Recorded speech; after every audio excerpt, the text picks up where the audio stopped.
اعوذ باللہ من الشیطان الرجیم بسم اللہ الرحمن الرحیم۔ تعوذ یعنی اعوذ باللہ من الشیطان الرجیم، میں شیطان مردود سے اللہ تعالی کی پناہ مانگتا ہوں۔ شیطان اور تعوذ کا مطلب کیا ہے؟ اللہ تعالی کی مخلوقات میں سے ایک مخلوق وہ بھی ہے جسے شیطان کہتے ہیں، وہ آگ سے پیدا کیا گیا ہے۔ اس کا اصل نام عزازیل ہے۔ شیطان یہ آگ سے پیدا کیا گیا ہے اور اس کا اصل نام عزازیل ہے۔ شیطان یہ شطنم سے نکلا ہے جس کے معنی دور ہونے کے ہیں۔ ابلیس کو شیطان اس لیے کہا جاتا ہے کہ وہ اللہ تعالیٰ کی رحمت اور مغفرت سے دور جا پڑا۔ دوسرا قول یہ ہے کہ شیطان فعلان کے وزن پر ہے اور یہ شاطا یشیتو سے نکلا ہے۔ اس کے معنی ہے جب کوئی شخص ہلاک ہو جائے اور جل جائے۔ اللہ تعالیٰ کے قہر و غضب میں ہلاک ہونے کی وجہ سے اس کو شیطان کہا جاتا ہے۔ اعوذ باللہ من الشیطان الرجیم کو تعوذ اور استعاذہ کہا جاتا ہے۔ اس کے معنی ہے پناہ مانگنا، حفاظت میں آنا۔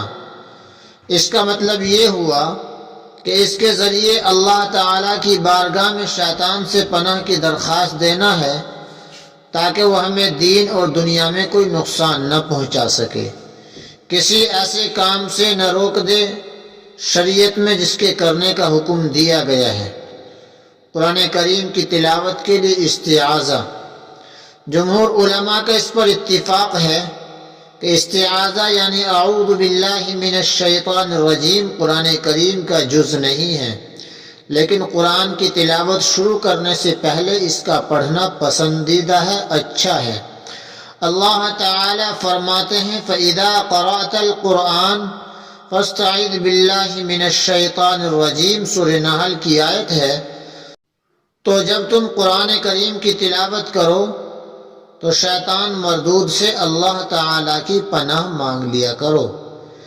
اس آیت کی تشریح کرتے ہوئے امام ابو بکر جساس رحمہ اللہ تفسیر احکام القرآن میں تلاوت قرآن سے پہلے اعوذ باللہ من الشیطان الرجیم کو پڑھنا ضروری فرماتے ہیں کہ اس کا پڑھنا ضروری ہے۔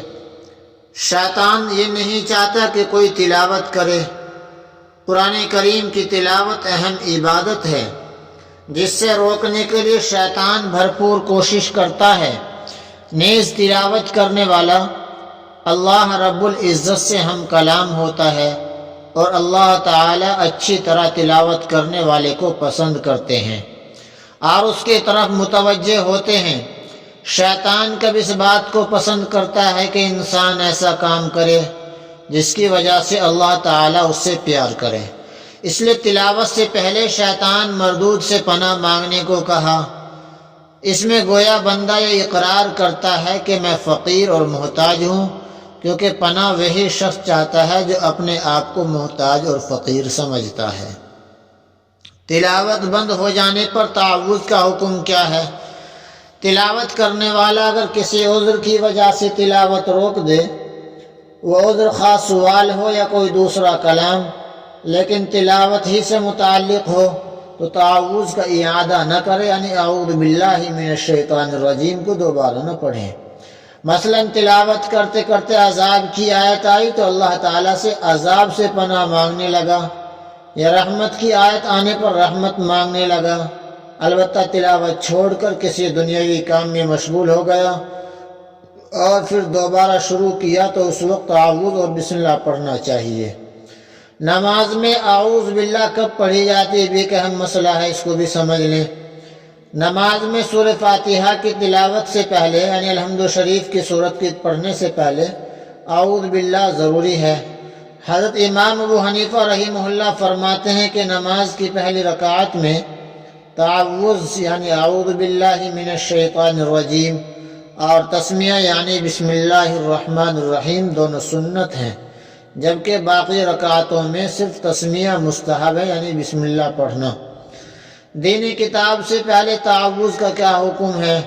تلاوت قرآن کے علاوہ کسی دوسرے کلام کتاب پڑھنے سے پہلے اعوذ باللہ من الشیطان الرجیم پڑھنا سنت نہیں، وہاں صرف بسم اللہ پڑھنا چاہیے۔ یہ آج کا درس قرآن تھا۔ اللہ تعالیٰ عمل کی توفیق عطا فرمائے۔